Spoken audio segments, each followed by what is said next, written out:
Todas las historias de obstrucción comienzan igual, con uno de los padres intentando con un rencor inexplicable hacia el otro negar la convivencia libre y plena de sus hijos con su progenitor. En nuestro país, México, desafortunadamente la ley está diseñada para que esa actividad se lleve a cabo con impunidad, frecuencia y de una forma legal, haciendo que el varón tenga que pasar por un tedioso debido proceso que puede llevar desde un lustro hasta quizá más de una década, donde se utilizarán recursos económicos que pudieron ser destinados para los hijos, que de hecho eran para ellos, pero terminan en las manos de los abogados, de ambas partes, que se divierten con esa guerra de poder entre los padres en donde nunca hay un ganador, pero siempre hay perdedores, los hijos. Ellos siempre pierden. Y corrijo, sí hay ganadores, los abogados. Siempre y en todos los casos, los abogados sí ganan, de ambas partes, porque aunque estén defendiendo al padre o a la madre que pierda los casos, ellos siempre ganan, siempre cobran. Acuerden o no acuerden las partes, entre más litiguen, ellos siempre ganan. Y repito, los que en todos los casos pierden son los niños.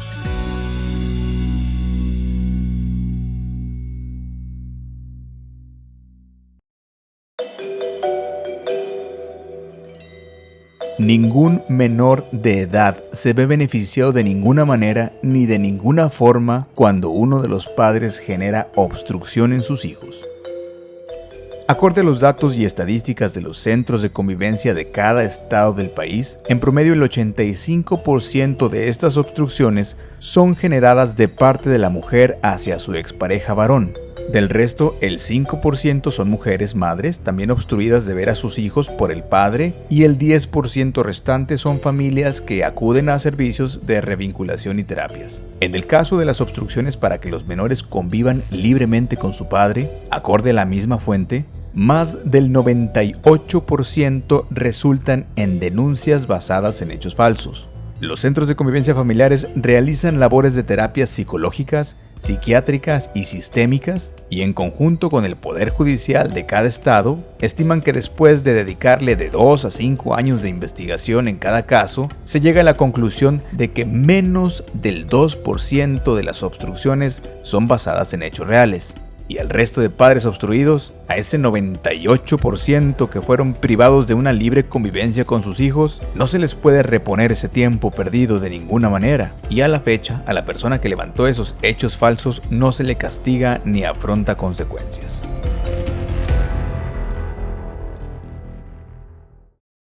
Aún con toda esta estadística clara, veraz y confirmada en todos los centros de convivencia familiares del país, surge el movimiento feminista radical y con ideología de género, Frente Nacional contra la Violencia Vicaria, un grupo exclusivamente de mujeres que se concentran aparentemente en dar a conocer la problemática de la obstrucción del vínculo de parte de un hombre hacia la mujer. Hasta este punto es correcto, ya que cualquier tipo de obstrucción es importante denunciarla, pero alteran las cifras de una manera descarada, haciendo ver a la sociedad de que la mujer sufre más obstrucción que el varón.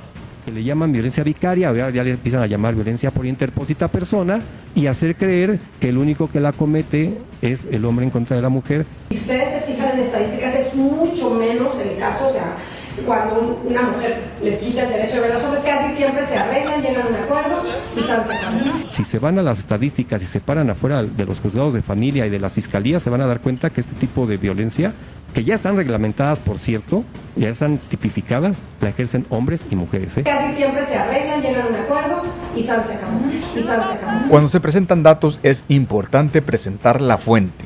En el caso del Frente Nacional contra la Violencia Vicaria y todos los movimientos feministas, en muy pocas ocasiones lo hacen, por estrategia, ya que una de las pocas fuentes totalmente no confiables que tienen es la empresa Altermind, quienes se dedican a diseñar los datos a conveniencia, con muestreos poco confiables, sesgados y sin ninguna metodología de investigación estadística debida. A este tipo de prácticas en las estadísticas se le llama conflicto de interés. Ahora, independientemente de que más del 85% de las obstrucciones ocurran de una mujer hacia su expareja varón, independientemente de que sea falso, como dice el Frente Nacional contra la Violencia Vicaria, que la mujer es la más obstruida. Si ustedes se fijan en estadísticas, es mucho menos el caso, y se acabó. Esto no deja de ser un tema importante porque en el 100% de los casos son menores los que son obstruidos de convivir libremente con uno de sus padres. Es el 100% de ellos que están siendo violados y pisoteados sus derechos de poder estar con papá o mamá, pues se encuentran en una guerra de poder.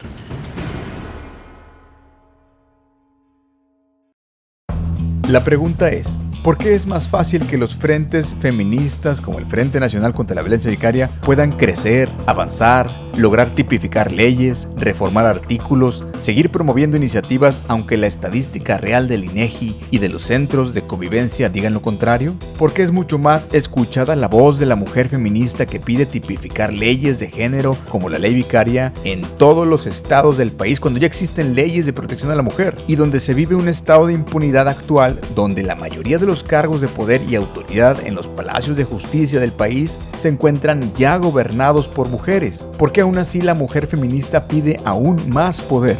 ¿Por qué al día de hoy llega más lejos la mujer feminista que la mujer profamilia? Por una simple razón, por agenda política y conveniencia electoral. Pero yo sin el frente, por ejemplo, no estaría, yo creo que ni siquiera aquí, o sea, yo creo que ya hubiera tomado una decisión muy complicada porque esto es lo que me entretiene. En nuestro país a los políticos les interesa y les conviene mucho más el apoyo de un lobby feminista con ideología de género, con respaldo global de otros países previamente ya muy feministas como España y Argentina, a la población de menores de edad, niños, niñas y adolescentes obstruidos por una razón muy sencilla. Ellos son menores de edad y no representan un voto ciudadano, simplemente por eso, porque ellos no pueden votar. Y el sector feminista sí es un voto importante y que cuenta. Por eso será entonces que siempre será mucho más escuchado, se le abrirán mucho más las puertas a feministas radicales como el Frente Nacional contra la Violencia Vicaria que a un movimiento femenino, pro vida y pro familia como el Colectivo Nacional de Mujeres por la Igualdad. Bueno, porque ya sabemos que es una agenda ideológica que tiene financiamiento, que precisamente todas las que encabezan ese tipo de movimientos, pues ¿quiénes son? Son las ex de políticos, ex de empresarios, ex de personas profesionales que tienen un recurso y son personas que están siendo financiadas por políticas. De hecho, si se dan cuenta, las 50+1 son políticas. ¿Quién es la precursora de 50+1? María Elena Orantes. Ella es política, ha vivido de la política toda la vida. Entonces estamos hablando de que hay un recurso económico. ¿Y qué acaso no busca lo mismo una mujer feminista que una mujer pro familia por la igualdad? No, son todo lo contrario. La mujer feminista no busca igualdad, aunque así lo digan, porque en el artículo 4 de la Constitución dice que el varón y la mujer son iguales ante la ley. Y la mujer feminista, por ejemplo, propone dentro de su iniciativa de ley vicaria que es un tipo de violencia únicamente generada por el hombre, y que en este tipo de violencia no cabe la forma o posibilidad de que una mujer lo cometa, ya que acorde a ellas, el varón es violento por naturaleza y no la mujer. Es una ley de género, pues solo protege a un género, y propone que el solo hecho de ser hombre ya es un agravante ante cualquier situación. Por eso entonces, la mujer feminista, las líderes del Frente Nacional contra la Violencia Vicaria no buscan igualdad, proponen una ley antijurídica que va en contra de la Constitución. En resumen, buscan una sola cosa: impunidad. Esta es la situación que se vive en este momento por parte de este colectivo de mujeres en contra de la violencia vicaria, quienes han impedido la salida de los trabajadores del edificio del Poder Judicial de la Ciudad de México. Pudieron lograr porque algunos empleados están ya saliendo. Este tipo de cosas es lo que hablamos, incongruencias, y caen una otra vez, y lo cual que ellas, como agarran agendas muy radicalistas, son las que son escuchadas por el temor a que ellas hacen las acciones que tienen, ¿no? Que ya son evidentes.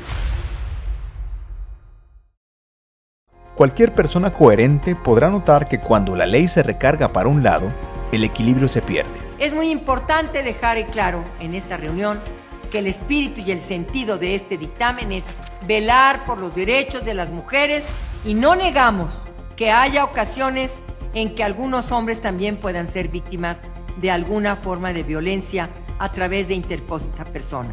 Pero en este momento estamos reconociendo y legislando en favor de las mujeres. También reconozco que algunos hombres pueden ser objeto de la violación de sus derechos por las mujeres. Esto es también a lo que puede ocurrir, aunque de manera muy minoritaria. Yo creo que los hombres debemos de pagar una penitencia por lo que históricamente hemos hecho como género, y por lo tanto estoy de acuerdo que se excluya de los beneficios de este dictamen a los hombres. Creo que hay un falso debate. Se plantea el tema como si hubiera que tomar una decisión de si estás a favor de la mujer o a favor del hombre.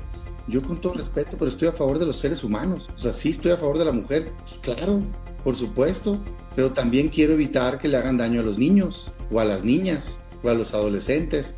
Las personas legisladoras se preocupan mucho por hacer leyes. Estuvimos en el estado de Jalisco platicando con personas diputadas sobre este tema y cuando les expusimos nuestros puntos de vista, nos decían: ¿de qué nos hablan?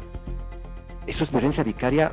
No, pues es que reconocemos que también esos actos de violencia también los pueden cometer la mujer, pero no sabíamos, pero ya firmé la propuesta de reforma. O sea, están firmando sin saber, sin conocer, sin tener conocimiento de lo que están haciendo. Entonces, están trabajando sobre algo que ni siquiera conocen. Sí, definitivamente hay que acercar la información verídica a los legisladores, a los jueces, a los magistrados, a los ministros, porque pues esta información fraudulenta los orilla a tomar decisiones equivocadas, a legislar de una forma donde se afectan sectores muy amplios de la infancia. De hecho, por eso tiene una ley general específica, que no existe del hombre, ¿verdad? Hay una ley general específicamente para atacar la violencia de la mujer. Nada más que el dictamen también incluye otras dos leyes que no son de mujeres, que son de mexicanos, o sea, de personas, de todos, que es el Código Civil y el Código Penal. Y en esas otras dos leyes, exclusivamente ahí, se planteó que si se pusiera el caso de protección para evitar la violencia que haga cualquier persona en México. ¿Por qué decimos que se está vulgarizando el tema de perspectiva de género? Porque esto no se trata de una lucha entre hombres y mujeres, no. Se trata de una lucha por la defensa de los derechos de los niños y adolescentes. Pero me parece irracional estar en contra de que se proteja a los niños. Y la respuesta ha sido no, porque aquí solo es para la mujer. Ok, está bien, pues disculpen, pensé que estábamos debatiendo el Código Civil y el Código Penal. Y que se tenga que sancionar a quien viole sus derechos de la niñez, sea hombre o sea mujer, sea papá o sea mamá. Porque la Ley General de Mujeres está a salvo, viene el caso específico para la mujer, qué bueno que así sea, pero si vas a poner en el Código Civil una definición ligada a violencia intrafamiliar, discúlpenme, pero violencia intrafamiliar hay para todos. Lo que estás protegiendo es la familia, no un género.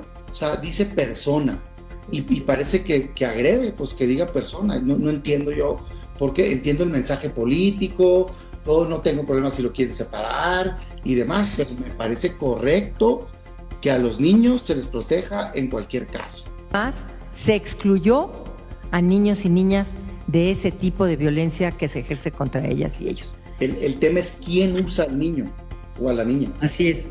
Cuando al niño lo use una mujer, no está protegido. Ese es el tema. Lo único que queríamos decir, oigan, pues esto puede ser de ida y de vuelta en el caso del Código Civil y el Código Penal. Pero también debemos mencionar que no se trata la violencia de un solo género. Y violencia es violencia sin importar quién la comete. Cada día más la mujer es la que ejerce la violencia. Y estamos hablando, no estoy defendiendo a los hombres, estoy defendiendo a niños, niñas, adolescentes. En lo civil, en el Código Civil o en lo penal, tendríamos que modificar a personas y no exclusivamente a mujeres, porque entonces estaríamos retrasando. Pero aquí el centro de la atención, discúlpenme, pero es el interés superior del niño. Ese es el bien que tenemos que tutelar. pero yo no podría aceptar que nada más se protegiera a la mujer. Si estamos en una comisión de igualdad de género, se trata de igualarlo y no se trata de que al darle más recursos a las mujeres, con eso se iguala. Yo creo que tenemos que actuar de manera adecuada. El interés superior de la niñez debe ser considerado de manera primordial en la toma de decisiones sobre una cuestión debatida que involucre a niños, niñas y adolescentes. Entonces, en ese sentido, yo creo que las leyes deberían ser igualitarias y, lógicamente, proteger y garantizar que los niños, sobre todo los hijos, no sean utilizados como herramientas, como armas para hacerle daño a nadie. Las feministas proponen leyes que solo benefician a las feministas, no a las mujeres en general, ya que cuando una ley de género tipificada afecta a un hombre, le afecta indirectamente a todas las mujeres relacionadas en ese caso. Gracias a la evolución de todo esto nos hemos dado cuenta que por eso se tienen que hacer leyes de género, porque realmente las leyes están hechas para apoyar al hombre. No es porque sea una ley sexista y que no tiene nada que preocuparse si son padres responsables. Violencia vicaria, pues bueno, es un concepto muy complejo, ¿no? Es ejercida en contra de las madres, exclusivamente perpetrada por el padre o pareja. Pues en todos los documentos señala que debe decretarse la pérdida de la patria potestad y la suspensión permanente de las visitas. Y que no tiene nada que preocuparse si son padres responsables. Esas son las características de las leyes que se están aprobando, legislando en nuestro país. Por ejemplo, cuando se obstruye al varón a ver a sus hijos, porque la madre obstructora así lo desea, no solo se afecta al vínculo paterno-filial, ese menor de edad tampoco puede ver a toda su familia paterna, donde está su abuela, su tía, su prima, su madrina y todas las mujeres contenidas en el círculo paterno. Por lo que una ley de género sesgada viene a afectar a muchas mujeres indirectamente. Porque no pueden convivir nuevamente con el abuelo o con la abuela, con quien están acostumbrados a convivir en el día a día, porque luego muchas veces papá y mamá trabajamos y encargamos el cuidado al abuelo o a la abuela, al tío, a la tía, a las primas, primos, y muy interesante, ¿verdad? O sea, mientras la relación entre papá y mamá era armoniosa y vivían juntos, dejábamos el encargo del cuidado a la familia. ¿Y qué sucede? Que cuando ya estamos en el conflicto de pareja, en el divorcio o en la separación, cuando ya estamos en el juzgado de familia o en fiscalías incluso, ahora ya no los puedes ver y te impido la relación. ¿Quiénes son las líderes del Frente Nacional contra la Violencia Vicaria? En el documental de Por el hecho de ser hombre, cuyo link dejamos en la descripción, se menciona el caso de una de las cofundadoras. En este video hablaremos de la otra fundadora, una feminista que está a la cabeza de este frente no por su propia iniciativa, no por su propio conocimiento y no con sus propios recursos. El Frente Nacional contra la Violencia Vicaria es un movimiento formado con una estructura e influencia extranjera. No es algo que nosotros creamos o inventamos, simplemente al empezar a informarnos nos dimos cuenta que en otros países, como en España, más que nada las que se enteraron de esto fueron las fundadoras del Frente Nacional, Jennifer Steinfeld y... Bautizado con un término inventado y adoctrinado de ideología de género desde su raíz. Se pone en contacto con Sonia Vaccaro, que es la que lanzó esta iniciativa de leyes. El resto de mujeres que pueden o no militar de manera constante, presencial o virtual a través del país son madres obstruidas de ver a sus hijos y son adoctrinadas a manera de culto y se les hace creer que ese movimiento les ayudará a recuperar a sus hijos, cuando los fines son totalmente alejados de los valores familiares y son solo de promoción feminista de género. Ellas tienen sus propios términos. Al padre obstructor le llaman el agresor. El concepto de violencia vicaria reciente publicó un libro con una gran cantidad de errores y fraude científico negando la alienación parental. Y ellas se autoproclaman víctimas, no sus hijos, sino ellas. Dicen que sus hijos son solo instrumentos, cosas, los cosifican. Son solo el camino para llegar a ellas, pues en la tipificación ellas son las únicas víctimas de esa violencia que narran. La líder entonces del Frente Nacional contra la Violencia Vicaria es solo una marioneta de Sonia Vaccaro, quien se inventó este término ella sola, no de forma científica ni académica, sino por medio de su propio blog de internet, cual adolescente que inventa nuevos términos para hablar con sus amigos. El término de violencia vicaria se acuñó en el Pacto de Estado contra la Violencia de Género en España por Sonia Vaccaro. Se acuñó el término en una entrevista en el 2012. Un término no se puede acuñar durante una entrevista. Hay un blog del 2016, un blog no es una referencia científica. Hay un borrador de una ponencia de un congreso académico en el 2018 y es de la misma autora. Un borrador de una ponencia en un congreso no es un documento revisado por pares. La autora que acuña el término de violencia vicaria, acuña entre comillas, publicó en el 2009 este libro donde niega la existencia de la alienación parental. Es por eso que el Frente Nacional contra la Violencia Vicaria lleva ese nombre que se impuso por Sonia Vaccaro. No se podría haber llamado de otra forma, tenía que ser llamado así. Un frente feminista jamás pondría en el título de su movimiento a la familia, a los hijos, al amor, no. Como todo grupo feminista habla solo de la mujer, centro del interés. Jamás de la familia, jamás de los hijos, como si lo hacen los verdaderos grupos naturales familiares que no cuentan con un financiamiento extranjero.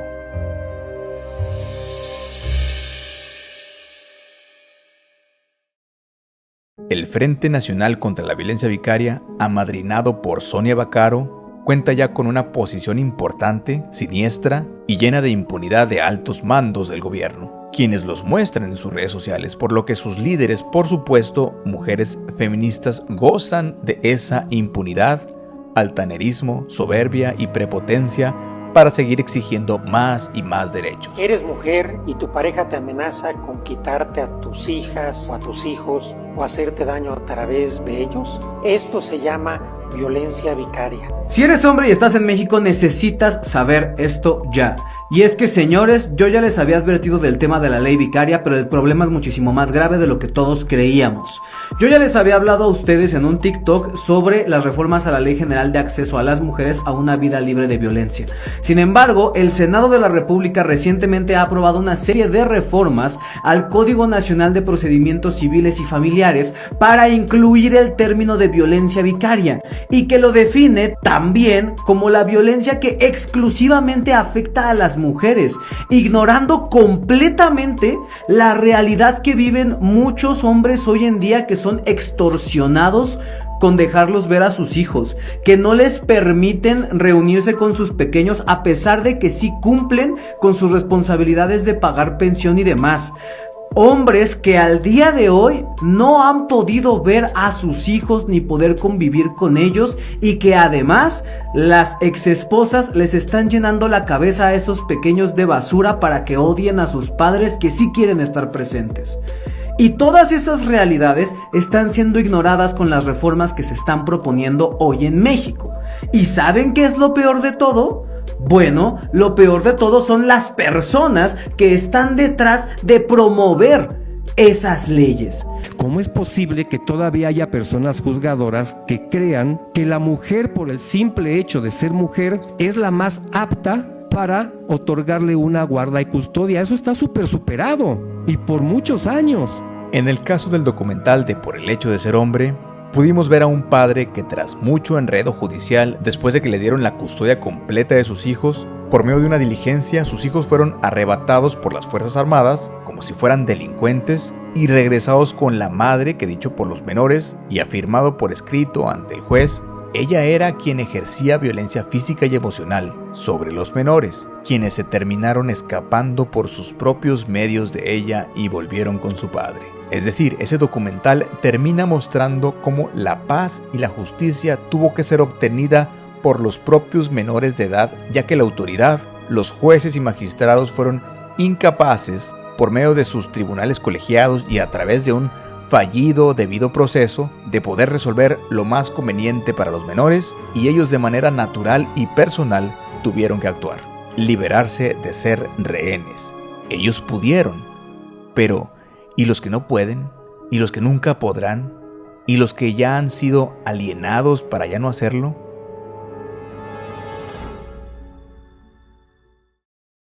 Por otro lado, este es un caso idéntico al de la otra líder de este frente feminista, También 2 menores de edad fueron arrebatados del padre, que ya tenía una custodia completa, y fueron arrebatados de una manera violenta, ilegal y poco convencional.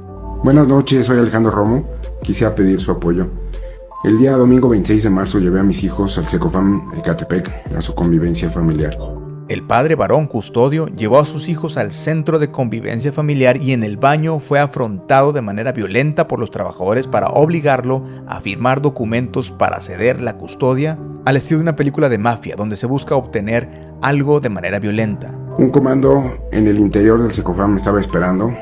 Me atacaron, me golpearon, me quitaron a mis hijos de la parte interna del Secofam. Esto mientras sus hijos son sustraídos por otros trabajadores del centro por la parte de atrás de manera clandestina. La directora del centro nunca dio la cara, la señora Olga Lidia Sanabria Telles, la responsable de haber autorizado que se pudiera hacer ese operativo en el interior. La directora de ese centro no quiso dar la cara. Desde entonces él ya no ha podido ver a sus hijos ni siquiera por la vía judicializada. Para entender mejor este testimonio necesitan el siguiente contexto. Alejandro Romo es el ex esposo de Jennifer S. Jennifer S. es la principal promotora de la ley vicaria en México. Ella está hasta delante de una de las organizaciones más grandes que promueven esa ley, el Frente Nacional contra la Violencia Vicaria, y por lo tanto es una de las principales responsables de que a día de hoy la redacción de la violencia vicaria no contemple a los hombres como posibles víctimas. Yo desde hace 2 años tuve, por mandato del juez 12º de Atizapán, me dieron la guardia de mis hijos y llevaban 2 años viviendo conmigo. En muchas ocasiones nos dijeron que era un lugar neutral, que era un lugar muy seguro, que los niños iban a estar muy bien, que yo le diera la confianza a los niños para que ahí estuvieran tranquilos, para que estuvieran seguros de poder hablar y poder entablar una comunicación con su mamá. Entonces realmente nunca te vas a imaginar que dentro de un Secofam pues vaya a suceder este tipo de cosas, ¿no? Y esto, dado el testimonio de Alejandro Romo, es especialmente grave, porque entonces están haciendo leyes a modo para criminalizar a los hombres, mientras ellas pueden actuar de manera impune, haciendo cosas como las que estamos escuchando en el testimonio de Alejandro Romo. Y no solamente eso, no solamente se queda en lo que dice Alejandro Romo, también hay testimonios de su hija narrando el tipo de violencias que viven con ella. La hija mayor, antes de ser secuestrada por su propia madre, grabó una serie de videos donde hablaba de los maltratos que vivía con la madre. Exactamente igual que el caso de los hijos de la otra líder de este grupo, quienes hablaron en repetidas veces con un juez y en medios de comunicación acerca del maltrato de estas líderes del Frente Nacional contra la Violencia Vicaria. Soy hija de Jennifer Seifert y Alejandro Romo. Tú sabes que no estamos desaparecidos. Tú sabes que vivimos con mi papá desde hace 10 meses porque 3 jueces lo dijeron. Y que estamos en un juicio contra el maltrato que tú y tu novio nos hicieron a mí y a mi hermano. Incluso la semana pasada vino una señorita a tomarnos unas fotos con las alertas para comprobar que no estábamos desaparecidos. ¿Por qué sigues publicando que estamos desaparecidos? Ya me arrebataste a mí mi niñez. ¿Para qué se la quieres quitar a Mateo también? ¿Te acuerdas un día que estábamos en la casa, tu novio, sus hijos, mi hermano, yo y tú? Y le baja los pantalones así de la nada y se empiezan a burlar de él. Y Mateo estaba llore y llore y tú solo veías y te reías. ¿Te acuerdas hace un par de años que me bajaste en una gasolinera como castigo? Porque los hijos de tu novio se estaban peleando. Yo estaba aterrorizada. ¿Te acuerdas de todos los insultos que me decías? Que deseas que yo no hubiera nacido, que todo es mi culpa, que es mi culpa que te enojes. Ya no quería estar contigo. Y como no me dejabas ir con mi papá, pues dije, pues ¿para qué estoy aquí? Y me intenté quitar la vida. Yo le conté todo a mi amiga, porque le quería decir que por favor me ayudara, porque ya no quería estar contigo. Le conté lo del vaso, le conté lo que me golpeabas, le conté todo lo que me hiciste. Y cuando yo llegué de casa de mi papá, me regañaste. Y me dijiste que si vuelvo a decir algo de lo que tú me hiciste, me iba a ir mal. Tú sabes que estoy diciendo la verdad. Que todo lo que le dije a mi amiga era verdad. ¿Por qué mientes? Tú sabes que estoy diciendo la verdad. Tú sabes que Mateo está diciendo la verdad. Tú sabes que mi papá está diciendo la verdad. ¿Te acuerdas una vez que te dije que me quería ir a vivir con mi papá? Y te dije que me iba a escapar de la casa. y me escapé de la casa. Pero antes de que me saliera, me dijiste, cámbiate la ropa, solo puedes usar lo que tu papá te compró, solo te puedes llevar cosas que tu papá te compró. Y eso hice. Agarré una mochila, metí las cosas que me compró mi papá y me fui. Me salí de la casa. Y yo solo quería vivir con mi papá, porque él me trata bien, él me quiere. Conozco estos videos, estos y otros adicionales, fueron los que se revisaron en el proceso familiar y que forman parte de toda la evaluación que se hizo hacia mis hijos, en donde se determinó en varias ocasiones que estaban sufriendo una manipulación mental terrible. Por nuestra parte, distintos movimientos por los derechos de los menores publicamos estos videos en nuestras redes sociales, al igual que al padre a quien le fueron arrebatados sus hijos. Las líderes del Frente Nacional contra la Violencia Vicaria, con sus militantes, se dedicaron a denunciar cada uno de esos videos hasta que lograron que fueran tumbados, removidos de cada plataforma, lo cual seguramente lo intentarán hacer también con este video. Ya solicité al juzgado familiar que bajen los videos a petición de mi hija, ya que son videos que hizo como práctica antes de declarar el juicio penal y que posteriormente tenían la intención de subirlos a TikTok. En ambos casos, entonces tenemos a menores con mucho tiempo de antelación hablando abiertamente de las madres que les están causando un daño y la autoridad no actúa. No hay procuración de la justicia. Las áreas de vinculación familiar de los poderes judiciales de todas las entidades, haciendo un estudio y una plática con las trabajadoras y trabajadores sociales y personas psicólogas que trabajan en estos poderes judiciales de todas las entidades, llegan a la conclusión de que esta afectación psicológica que estamos generando a nuestras niñas y a nuestros niños les está generando problemas terribles. Sabemos que cuando hablamos de temas de suicidio, las edades en donde más la gente se está suicidando va de los 11 a los 29 años, hombres y mujeres. Ya se tienen precedentes en donde niñas y niños de 5 años que han platicado con psicólogas, psicólogos, personas trabajadoras sociales de las áreas de vinculación familiar han pensado en el suicidio por extrañar a su papá o a su mamá. Y quienes logran diligencias escabrosas y violentas con los menores son precisamente las fundadoras de este frente feminista. Tenía una persona de seguridad del Secofam, la identifiqué porque van vestidos de blanco, entonces volteo y le digo, ¿qué desea, no? Y uno de ellos me dice, firma. Y yo le dije, ¿qué te voy a firmar? Yo no te voy a firmar absolutamente nada. Aparte eran unos papeles en blanco, ni siquiera eran unos papeles que tuviera algo que dijera Poder Judicial o que dijera algo, ¿no? O sea, eran papeles en blanco que dije, no, pues yo no te voy a firmar nada. Y en ese momento me dice, pues te vamos a golpear. Pues golpéame porque no te voy a firmar lo absoluto, ¿no? En el momento que dije eso, salieron personas de los lados, de donde estaban los cubículos, y pues empieza la trifulca y empezamos una golpeada. Pues me defendí como pude, pateé, golpeé y demás. Y lo que se me ocurrió era salir del sanitario para que las cámaras del mismo centro me vieran, ¿no? Que no me quedara en la parte de adentro. Al momento de salir ya había 10 personas alrededor de mí, vestidas de negro, con unos chícharos en los oídos, ya esperando a que yo saliera. Entonces al momento que sale, pues empieza la golpiza, continúa. Llega un punto en que ya eran demasiados encima de mí, me inmovilizan, me retienen en el interior, hasta que alguien me levanta de una pierna y me empiezan a mover con una pierna levantada y me sacan hasta fuera del centro de convivencia, ¿no? Entonces, en el momento que cierran, ponen barricadas para que no podían entrar ni salir nadie. En ese momento a mi pareja le hablan por teléfono, le habla a mi hija, y le dice que la estaban arrastrando y golpeando a su hermana y a él por una puerta trasera, que los estaban sacando por una puerta trasera. Nosotros nos empezamos a movilizar, empezamos a cubrir entre ella y yo las puertas para ver que no saliera nadie, yo pidiendo explicaciones de qué es lo que estaba pasando, pidiendo que saliera la directora del Secofam, y nadie en ningún momento salió ni tampoco dijo en lo absoluto, ¿no? O sea, nadie me dio una explicación. Los elementos de seguridad solamente hicieron una barricada en la puerta.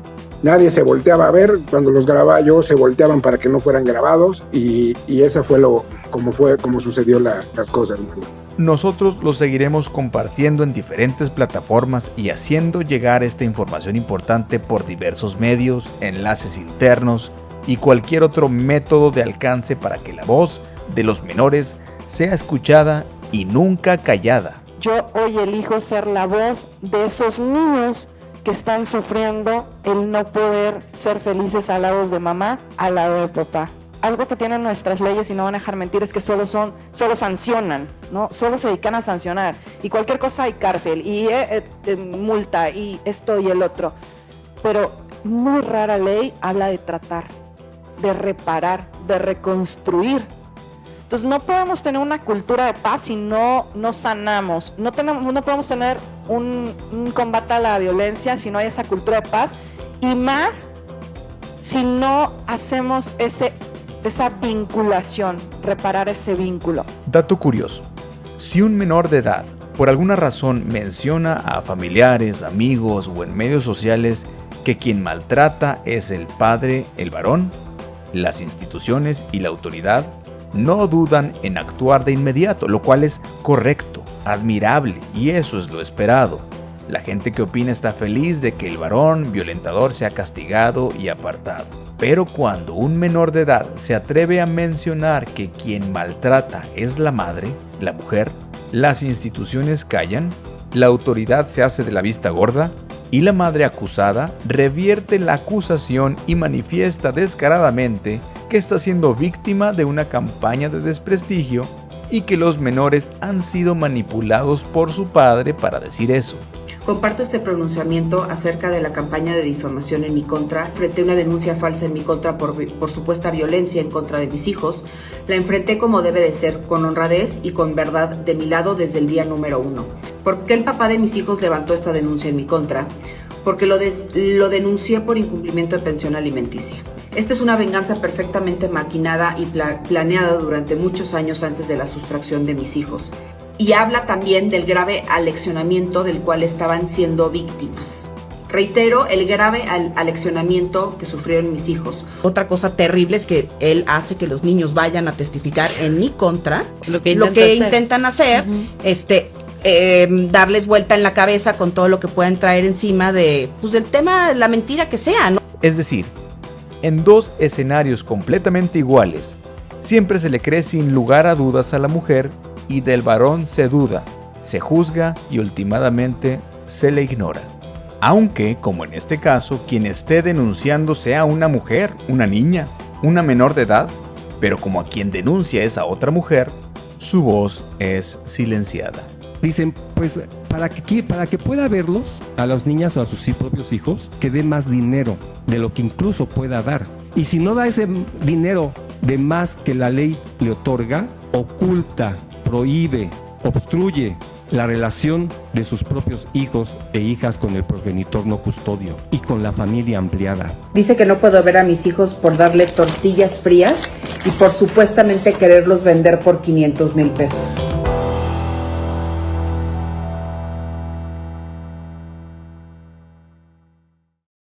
Estos videos los realizamos con varias finalidades. La primera es para que reflexionemos la gravedad de las situaciones familiares en nuestro entorno y que veamos que muchos de los menores están teniendo que tomar soluciones por su propia cuenta, pues el sistema es incapaz, tardado, corrupto y sesgado por una preferencia hacia un género. Cuando la autoridad da preferencia a un género, a la mujer, termina perjudicando de todos modos a otra mujer indirectamente. En este caso, a la niña que está pidiendo ayuda abiertamente y que advierte de los daños que le ha ocasionado su madre, a ella y a su hermano menor. Y que estamos en un juicio contra el maltrato que tú y tu novio nos hicieron a mí y a mi hermano. Y le baja los pantalones así de la nada y se empiezan a burlar de él. Y tú solo veías y te reías. Que me bajaste en una gasolinera como castigo porque los hijos de tu novio se estaban peleando. Yo estaba aterrorizada. Que deseas que yo no hubiera nacido, que todo es mi culpa, que es mi culpa que te enojes. Yo le conté todo a mi amiga, le conté lo del vaso, le conté lo que me golpeabas, le conté todo lo que me hiciste y me intenté quitar la vida. Tú sabes que estoy diciendo la verdad. La ineptitud de las autoridades por siempre apegarse a un debido proceso sumamente lento están orillando a las únicas víctimas, que son los menores, a tener que huir de sus captores para ya no ser rehenes, poniendo su vida, su integridad en riesgo por culpa de unos procuradores de justicia que lo que menos hacen es procurar, y que solo ponen atención cuando en las situaciones ya hay un percance, cuando alguien muere o sale herido. Los menores que tienen que huir a cierta edad a los brazos de sus padres varones ya se está convirtiendo en el común denominador entre los casos donde las líderes del Frente Nacional contra la Violencia Vicaria ya han usado toda influencia, maniobra legal y política en contra de los varones, y son sus propios hijos quienes han tenido que corregir esa situación de manera personal y definitiva. Obviamente que después de ver el documental de Por el hecho de ser hombre y de que ahora la líder del Frente Nacional contra la Violencia Vicaria sabe que sus hijos rehenes posiblemente estén pensando en huir de su captura, al igual que los hijos de su colega. Y te dije que me iba a escapar de la casa. Y me escapé de la casa. Metí las cosas que me compró mi papá y me fui. Me salí de la casa. Estará pensando reforzar su propia seguridad para impedir que eso también le suceda a ella. Y esto lo podemos comprobar ya que, al igual que en el documental anterior, estos menores tampoco tienen acceso a sus redes sociales y la comunicación con el exterior está totalmente sellada. A los niños de ahora, que son los adultos del mañana, que estarán a cargo del país, tristemente les estamos demostrando varias cosas. La primera es lo fácil que es que legalmente exista una obstrucción del vínculo, que es una mentira que la voz de los menores se escucha y que el principio del interés superior del menor queda solo como frase, puesto que el sistema está diseñado para pasarlo por alto, que la ideología de género destruye familias y que el Estado es completamente estéril en su facultad para resolver este tipo de situaciones familiares, y que se espera a que los menores puedan contar con los recursos y los medios para poder escapar, poniendo en riesgo la vida, pero que es el único método que tienen, ya que la autoridad les ha fallado en escucharlos y ponerlos como prioridad, ya que pesa más una diligencia orquestada por los altos mandos que coincidan políticamente con la ideología feminista para obtener esos votos de ese lobby que el deseo de los menores. En nuestro país, al menos hoy en día, la autoridad no hace nada por los niños, niñas y adolescentes. Y no es solo porque son menores, tristemente solo porque ellos no votan.